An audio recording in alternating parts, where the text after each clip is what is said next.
Hi అండి. ఎలా ఉన్నారు అందరూ? వెల్కమ్ టు మా ఇంటి రుచులు ఛానల్.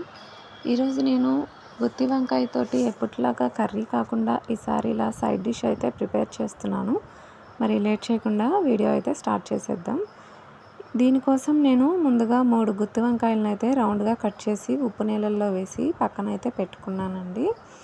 ఇప్పుడు ఒక బౌల్లోకి 1/2 స్పూన్ పసుపు, 1/2 స్పూన్ ఉప్పు, అలాగే 1½ స్పూన్ కారం, 1 స్పూన్ సాంబార్ పొడి అండి,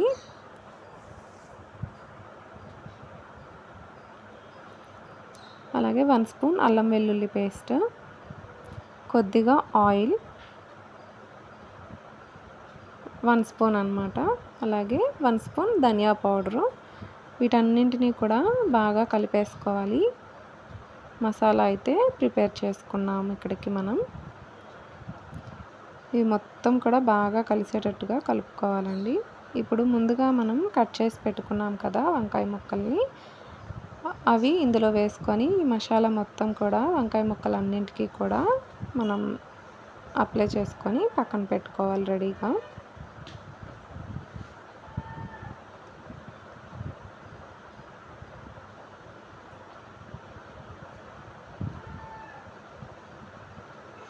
ఇలా ప్రిపేర్ చేసుకున్న వంకాయ ముక్కల్ని పక్కన ఉంచుకోవాలన్నాం కదా.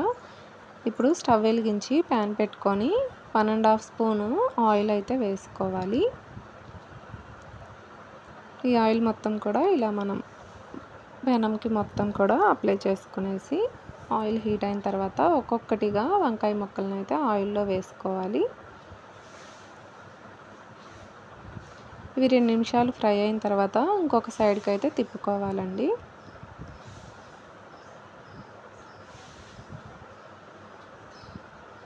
మళ్ళీ ఒక 2 నిమిషాలు ఇటు సైడ్ ప్రిపేర్ చేసుకున్నాక వేగిన తర్వాత మళ్ళీ ఇంకొక సైడ్కి తిప్పుకొని అలా మనం వంకాయ ముక్కలు మొత్తం బాగా ఫ్రై అయ్యేలాగా అయితే అటు ఇటు తిప్పుకుంటూ కాల్చుకోవాలన్నమాట.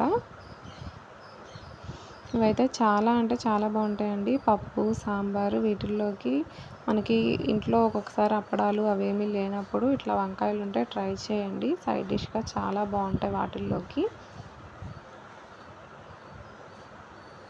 మీకు ఇంకా కొంచెం గ్రేవీ లాగా కావాలి అనుకుంటే గనక దీనికి మసాలా పట్టాం కదా, ఆ మసాలా కొద్దిగా ఉంటుంది.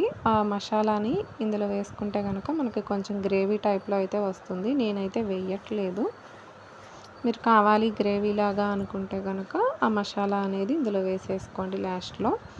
చూసారా, ఇంకా అంతేనండి. గుత్తి వంకాయ ఫ్రై అయితే రెడీ అయిపోయింది. చాలా అంటే చాలా బాగుంటుంది. తప్పకుండా మీరు కూడా ఒకసారి ట్రై చేయండి. మీకు కనుక వీడియో నచ్చితే ప్లీజ్ లైక్ చేయండి, షేర్ చేయండి, సబ్స్క్రైబ్ చేసుకోండి. మీరు ఇచ్చే ఒక్క లైక్ నాకు ఎంతో సపోర్టివ్గా ఉంటుందండి. ప్లీజ్ మీకు కనుక వీడియో నచ్చితే ప్లీజ్ ఒక్క లైక్ చేయండి. థ్యాంక్స్ ఫర్ వాచింగ్ అండి. Thank you so much.